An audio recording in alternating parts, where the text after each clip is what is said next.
What is going on, everyone, and welcome back to the channel. Today I'm going to be doing my official 2021 NBA mock draft. This is, of course, including the new results that we've just found out after the official 2021 NBA mock draft, draft lottery rather, has officially, been done. A couple of crazy things happened there, but of course, I think the real big thing is, of course, the Detroit Pistons getting the first overall pick. I think this is absolutely great for Pistons fans. I think they really deserve this. And come on now, who else are they going to draft besides Cade Cunningham with the first overall pick? I think it's pretty obvious.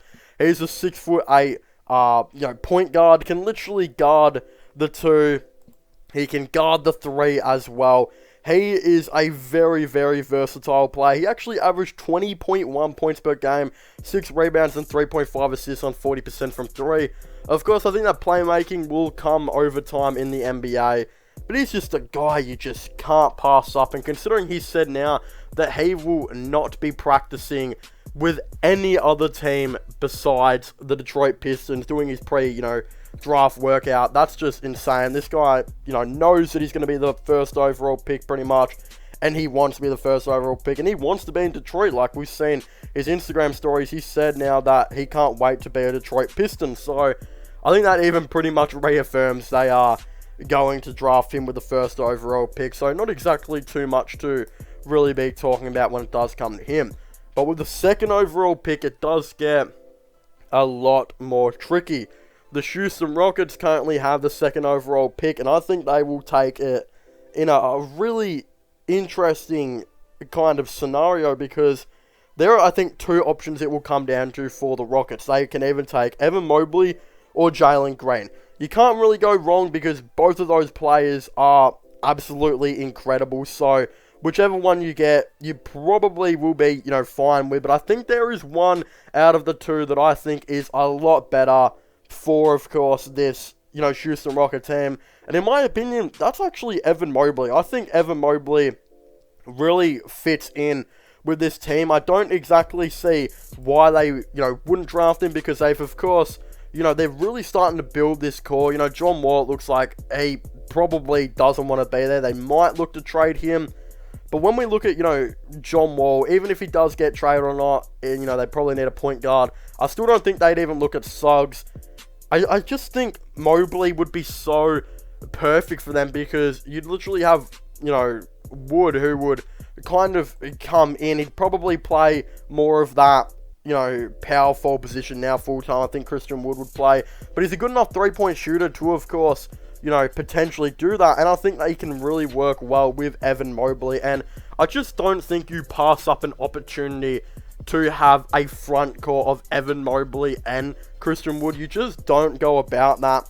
I know they need a small forward, but I just think that you probably go ahead and try and sign a small forward in free agency. Again, they of course had, they've still got Daniel House kind of playing on their team right now. He might leave in free agency. That could of course happen, but I still think, Deshaun Tate, he made all-rookie first team.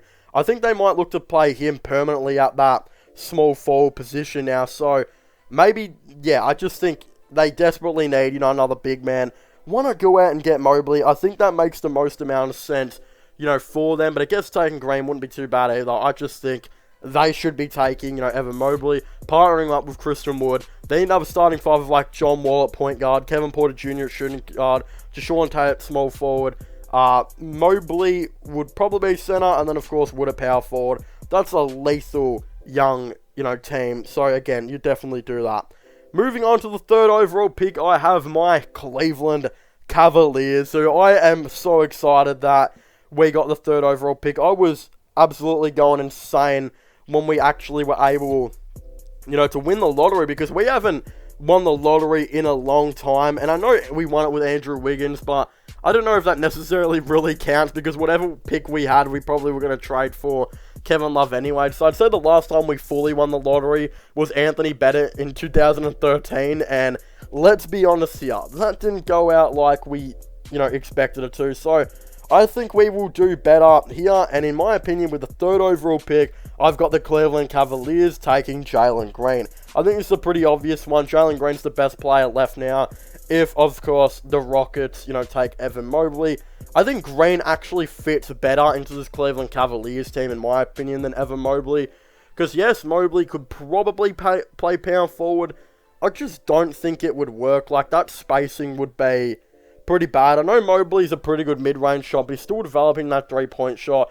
If you put Mobley in that starting five, there's only like two players that can, shoot, and that's Darius Garland, who's a great three-point shooter, and Colin Sexton is still a little bit inconsistent, and Isaac Okoro is still trying to find his shot. It would not be a good shooting team. While if you bring Jalen Green in, I think Jalen Green will probably come off the bench to start off with. Then who knows, he might start here and there in the future. But I think he'd get big minutes off the bench. Like, he'd probably play backup point guard, backup shooting guard, and backup small forward.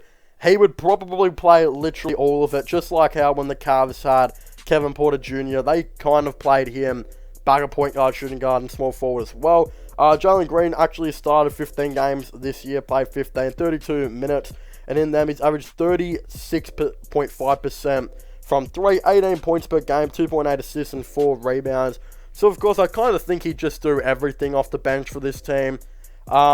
It's been a long time since a player has won Rookie of the Year and Sixth Man of the Year at the same time. I believe it's only happened like once, I think. I think Jalen Green could definitely be, pushing for that if he gets drafted by the Cavs. But, hey, he'd probably only come off the bench for a little bit. They'd probably have, always a couple players getting injured. So he'd probably come in and start here and there. But it would be really interesting to see how this goes. I think he's perfect for the Cavs, though, because, look, he might not start much in his first season, but I think in his second season, when the Cavs have everything figured out, they might decide that Okoro might be not the starting small forward they thought he was. They might decide that Sexton might be better off the bench. They might even try and roll a small ball system out where they have all four of them in the same lineup. Look, I don't know if they would be able to do it. It'd be offensively, a crazy offensive team. So, hey, they could try and do it. And Jarrett Allen, I would imagine, still has boards all locked and loaded in. I don't think he'd really struggle with that. So, I guess I could try it, but hey, it probably wouldn't work out that great. So, yeah, I'm not too sure, but hey, I think this is a pretty obvious decision. I think Jalen Green's still perfect for the Cavs because, yes, he might not start much in his first season, but I think he is perfect for the future. And I think if you can have a potential backcourt of Darius Garland and, Green, you are doing very, very well for yourself. So that is a potential all-star duo right there if everything could go right for the Cavaliers. So, again, with the third overall pick, I've got the Cleveland Cavaliers taking Jalen Green. With the fourth overall pick, the Toronto Raptors shocked a lot of people when they actually won the lottery and got to pick 4. I wasn't that shocked. I kind of thought that either them or Sacramento were going to win it somehow. I don't know why, but with the fourth overall pick, I have them taking Jalen Suggs. I think this is also another obvious pick, considering we know that, of course, it looks like a couple of their players are going to be leaving, more this year. Kyle Lowry, I think, will 100% be leaving. I don't think he's staying as a Raptor beyond this year. I think he'll either go to the Lakers, Heat, or Philadelphia 76ers. He'll go to one of them. I think they'll be in desperate need to bring a point guard on this roster, especially if they keep, wanting to keep playing Fred VanVleet rather at that shooting guard position, which I think they will want to. I think they really like him at the shooting guard. So if they like him there, you got to bring Jalen Suggs in. I think he would actually be pretty interesting to kind of see on this Toronto Raptors team. Of course, he's played 30 games this year, averaged 29 minutes per game, only 34% from 3, but he averaged 4.5 assists and 14.4 points per game. I think once he gets to the NBA, he'll improve his playmaking a little bit, in his second season or something like that. I think over time, it might take a little bit of time, but over time he will be, I think, a right player in the NBA, and I think he has a lot of potential. So, again, I think it makes a lot of sense for the Toronto Raptors just to say, hey, we know Lowry's probably going to be leaving. Whether they can get him to agree on a sign trade or not doesn't matter at this time. He will not be on the team next year, which means you got to, draft a point guard. I think you could reach for Davion Mitchell if you really like him that much, because he's more of probably a better defender than what Suggs is. A lot of people saying Mitchell's the best defender in the class, but I don't think you draft him at pick 4. I still think Jalen Suggs has too much potential to really go over. And again, I just think it's the obvious decision. So again, with the 4th overall pick, I've got the Toronto Raptors selecting Jalen Suggs. With the 5th overall pick, I have the Orlando Magic. Now, this one was kind of hard for me because I needed to see what their positional needs were. But at the end of it, I figured to myself, they've got enough point guards, they've got enough shooting guards. They don't need Mitchell or Johnson. How about we go get some forward depth for this team? So I actually went out and got them Jonathan Kuminga at pick 5, who I think is best available. He is 6'8", listed as power forward, can play small forward and power forward, and has some experience, of course, playing for that G League Ignite team. So I just think that makes so much, sense for them to take Kuminga, give them some forward depth, especially considering they lack a lot of it. And again, they'll be losing Otto Porter Jr. in free agency most likely. James Ennis, I think, will leave in free agency. Gary Harris, who probably play a lot of small forward this year, they'll probably look to trade or reach a buyout. They will have no small forwards, so I think you bring in a dude that can play power forward as well, and probably start for you at small forward in Kuminga. He averaged 33 minutes per game this year, 15.8 points per game, 2.7 assists, and 7.2 rebounds.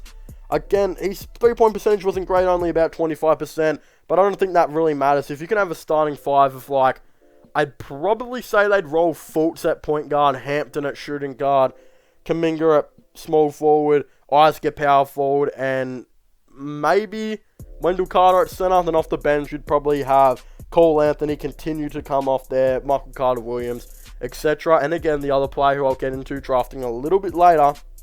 So again, they've got enough really guard depth. Why not actually go out and get a forward? I know they've already got a power forward in Jonathan Isaac, but I think Kuminga would start at small forward for the time being. And let's be honest here, who is going to stop Isaac and Kuminga? That is a lethal forward combination. Both of them are absolutely insane, defensively, in my opinion. I think, Isaac will eventually develop now into being like a 15-point per game type of dude, especially now, when he'll come back. I think Kuminga will probably start off being like only an 8-point per game dude in his first season, but I think he could develop very, very strongly. And yeah, Orlando have, I think, again, as I said, enough guards. They've got a couple of centers, Mo Bamba, Wendell Carter Jr. They don't really have any forwards though, so I think it's just a pretty obvious decision in my opinion. So again, with the 5th overall pick, I have the Orlando Magic selecting Jonathan Kuminga. Now moving on to the 6th overall pick, we have the Oklahoma City Thunder, who I was really glad to see fall. I'm not going to lie, I really didn't want to see OKC have another top pick. That would have been very, very devastating in my opinion, because they have a lot of draft picks in the future, and I don't think they need an extreme amount of help. But I think this is actually if you're an OKC fan, it's not the worst result because of how much picks you have, but it probably was a bad result this whole draft, because they had a chance to have pick 5 of the Houston Rockets if they fell out of the 4, and they chance to have, had the chance to have their own top 4 pick. But again, they didn't get the Rockets pick, and they fell down to pick 6. So you've had a pretty hard draft if you're an OKC fan already. But I definitely think they can redeem this by going ahead and drafting Scotty Barnes with the 6th overall pick. I'm really kind of struggled here because I honestly thought, hey, they probably need a point guard, right? They probably need Davion Mitchell. I think would be absolutely perfect for them. He would be really, really cool. But they just brought in Kemba Walker. So I think what they'll do is they'll try and improve Kemba Walker's, trade, stock rather, and get him to being the old Kemba Walker that we, of course, used to know. Then I think, they'll continue to play Teo Maledon as their backup point guard. And then I think once they probably trade Kemba next offseason, then they'll look to draft, a point guard. So I wouldn't exactly be too worried. So I'd probably take best available right now, who I think is Scotty Barnes. He is a small forward / power forward, 6'9". I think will come into this team and be their, of course, their starting power forward. Who knows, he might come off the bench in his first season for Pokusevski, and even Baisley still might, start over him. But what I really like about Barnes is that this guy is literally like a new version of Draymond Green, which is kind of crazy to talk about, but it's realistically true. He averaged 10.3 points per game, 4 rebounds and 4.1 assists. He has so much development, though, at the playmaking. He looks like he could be a really good playmaker in the future. And I think considering OKC only really have one playmaker right now in SGA, who I still think is more of a shot creator, I feel like they definitely need some playmaking here and there. Of course, again, Kemba Walker, he's a shot creator. He only averages about 4 to 5 assists really per year. So, again, they definitely need a playmaker to come in. And I think even maybe bringing Barnes off the bench to be your, backup power forward, or maybe even backup point forward, it is really going to be interesting. The other thing about Barnes, which is really cool, is he can actually guard 1 through 4. He can guard point guard, shooting guard, small forward, and power forward. So, he's a very versatile player. So, that's why I actually really like him for this OKC team. Now, again, I know a lot of you guys are Golden State Warriors fans who are subscribed to my channel. There's a lot of you guys out there. I actually have, them take, of course, with the 7th overall pick. That's where they kind of fell in the lottery. I honestly thought there was a huge chance that they were always going to keep their pick. I mean, the Timberwolves, if it wasn't going to be top 3, the Warriors were going to be able to keep their pick, which is exactly what they were able to do. They got the pick, which was, 7th overall pick from the Timberwolves. I think this one, in my last mock draft, I actually had them taking Keon Johnson because I thought he was best available. But a lot of you guys said, no, they should not take Keon Johnson. The player they should take is Davion Mitchell. And I've done a lot of researching here and there, and I agree with you guys. I think Davion Mitchell would actually be a very, very good player for the Golden State Warriors. And that's why I've got, them taking him with the 7th overall pick.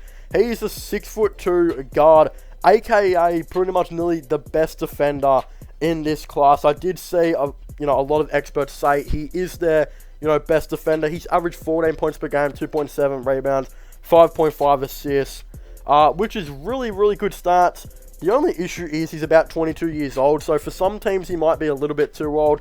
But I think for this Golden State Warriors team, he's kind of perfect. They desperately need a backup point guard, that can be a defender and a good playmaker. They've already got, Nico Mannion will be there, but I don't know what they're going to do with him. They've already got a bunch of shooting guards who they'll probably let some of them go or trade some of them. I just think they need, a backup forward and a backup point guard. So, yeah, again, I do have them taking Davion Mitchell. I think he'll come in, be really, really nice for Steph Curry because he'll probably guard the two when playing on the same court with Curry. He will... I think, because his defense is so good, he's probably only 6'1". I don't actually think he's 6'2". But again, the fact that he's a really, really good defender and can guard both point guard and shooting guard at 6'1", 6'2", is really astonishing. Plus, Plus, his playmaking is really, really good too. So again, I think he's kind of perfect for this Warriors team. Plus, they're going to be wanting to contend next season. So he'll come in. His age kind of fits them. He's not an extreme young guy that doesn't know what he's doing. He'll come in and be absolutely perfect for them, in my opinion. With the 8th overall pick now, I have the Orlando Magic. And yet again, I have them selecting another forward. As I said before, because I think they have so many guards and, so many centers now, I think all they need is forwards. The only forward they really have is Jonathan Isaac. The rest are all probably going to leave in free agency or they're going to trade. So again, I think you bring in Kuminga, who you will start at that small forward position.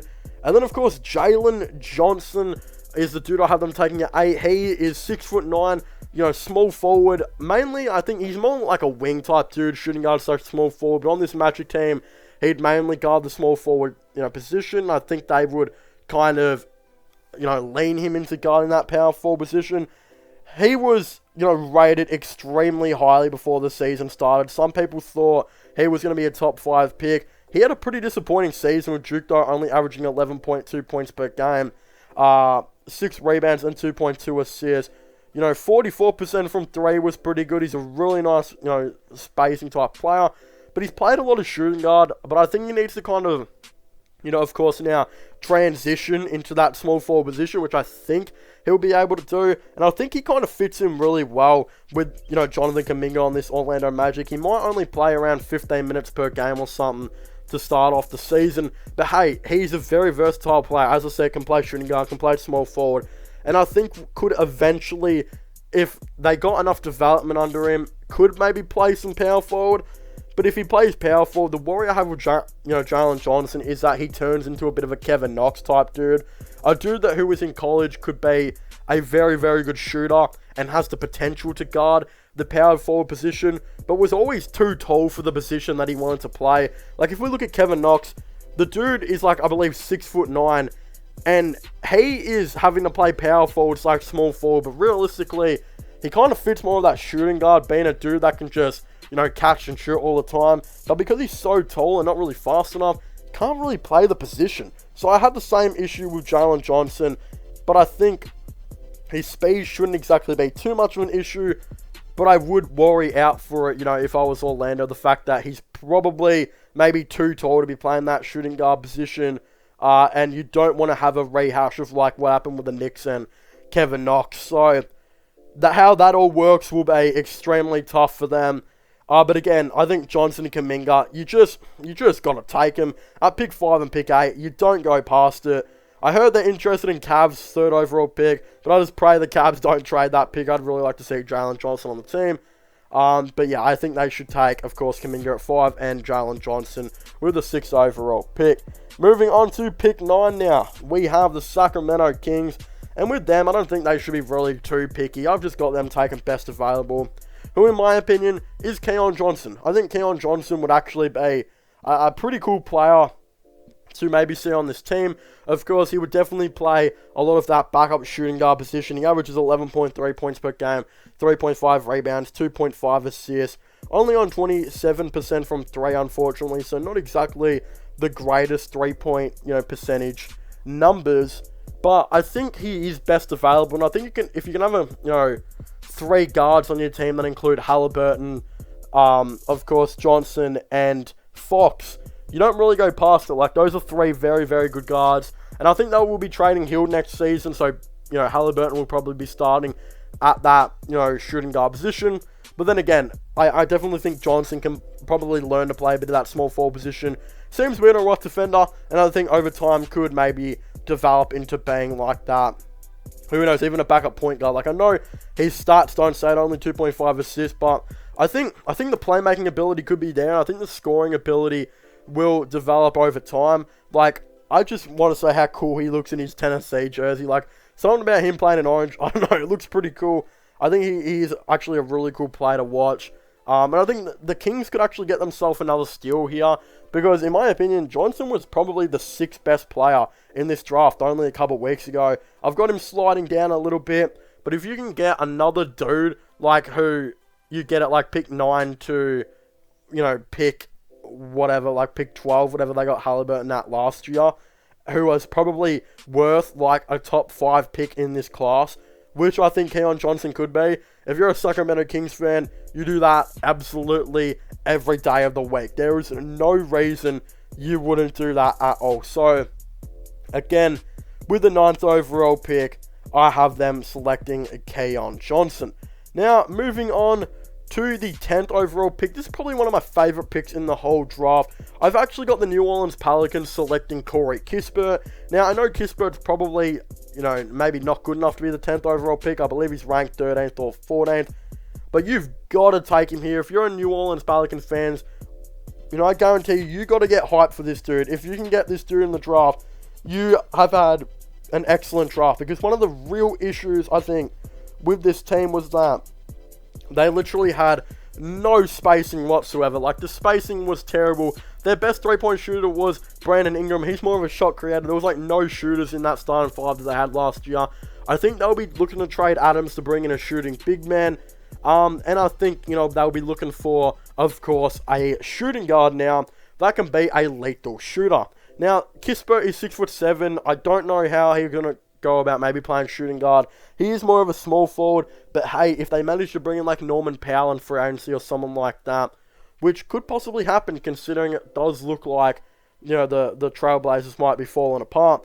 If they can bring in Powell, why not have Kispert come off the bench and play backup shooting guard and backup small forward? He's literally averaged 18.6 points per game, 5 rebounds, 1.8 assists on 44% from 3.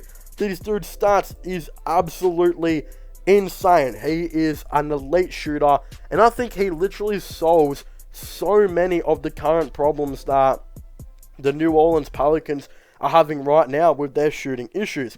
Now again, The issue with Corey Kispert, which I think has diminished his value a little bit, is the fact that he is 22 years of age. But I think for this Pelicans who are looking to make the playoffs next season, that doesn't worry you at all. If you're a Pelicans fan, if you can keep Lonzo in free agency, trade Adams and a bunch of picks and whatnot, and try and get like Miles Turner, bring in Norman Powell in free agency, which I think they can do all of these things, you could be looking at a team that looks like Lonzo Ball at point guard, Norman Powell at shooting guard, Brandon Ingram at small forward, Zion at power forward, maybe Miles Turner at center.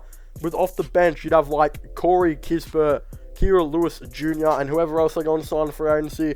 That is a very, very fun team to watch. So, of course, I think Corey Kispert just makes so much sense for this New Orleans Pelicans team.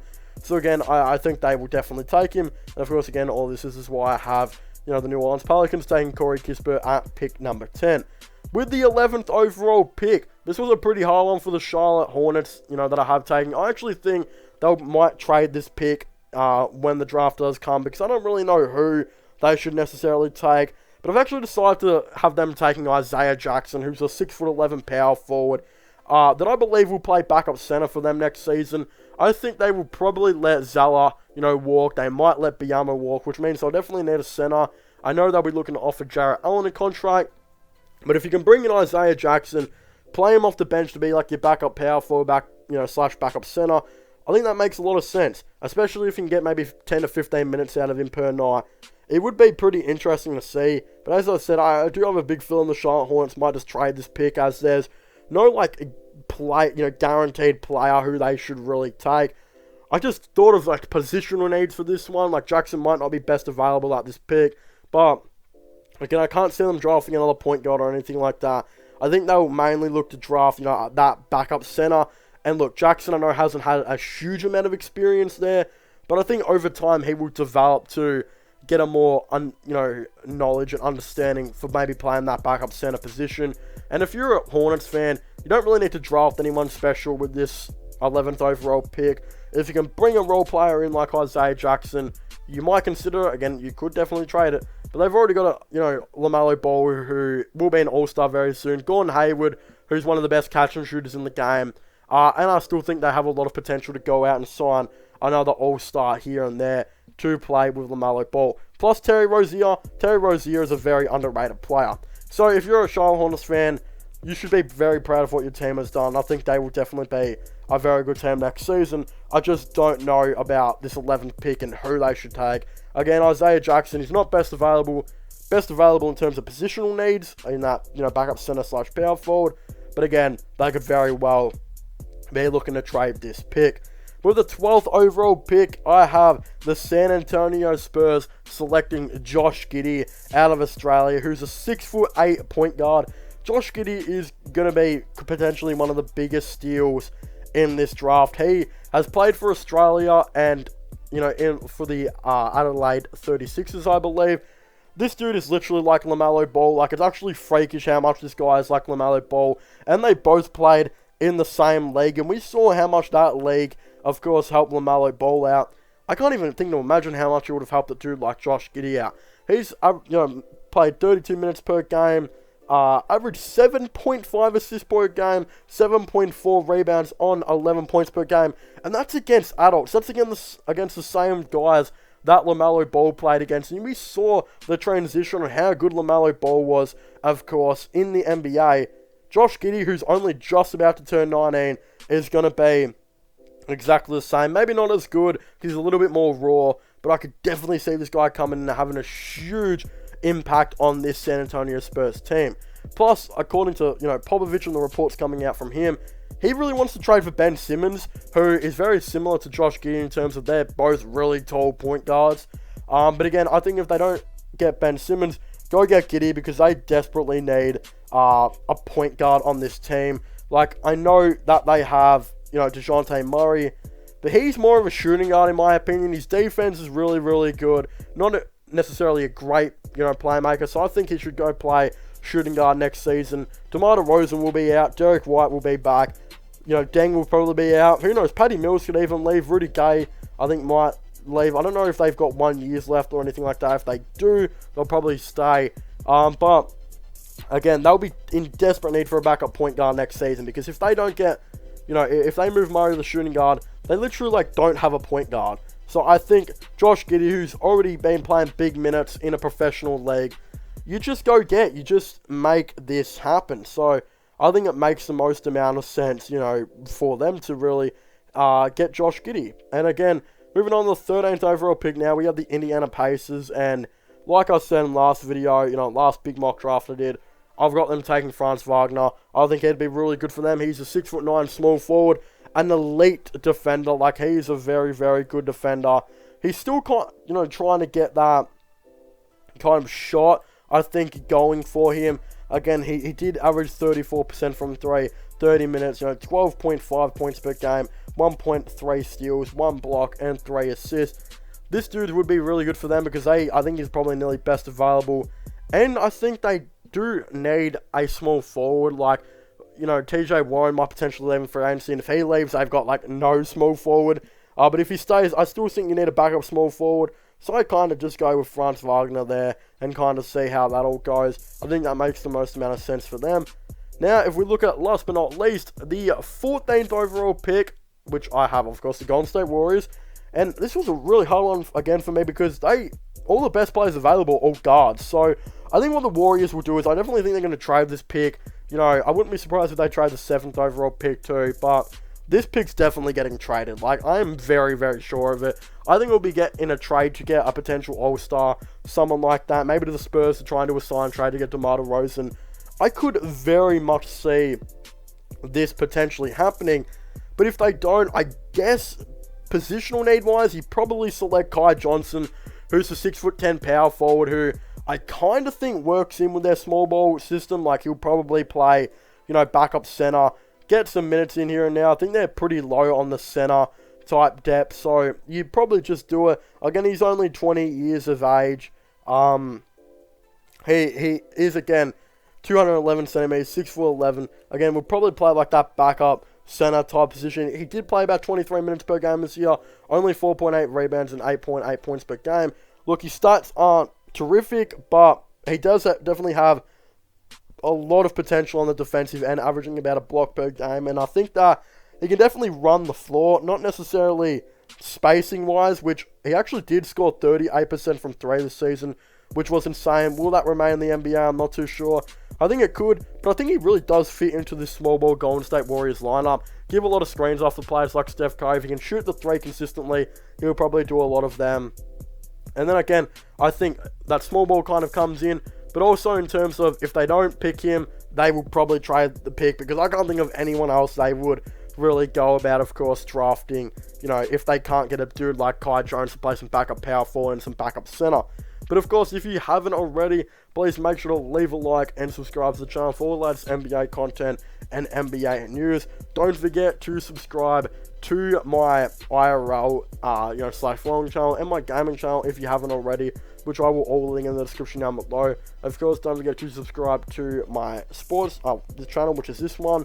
Don't forget to check out my podcast as well if you haven't already, which will also be, linked in the description down below. Definitely leave a comment. What are your thoughts and opinions on my official 2021 NBA mock draft? Did you guys like it, or did you guys think it was bad? What would you guys have done different? Of course, I definitely would like to know all your thoughts and opinions on this down below. As I was saying, subscribe to all my other channels if you haven't already. As I was saying, leave a like, subscribe, and comment, and I'll see you guys next time. Goodbye.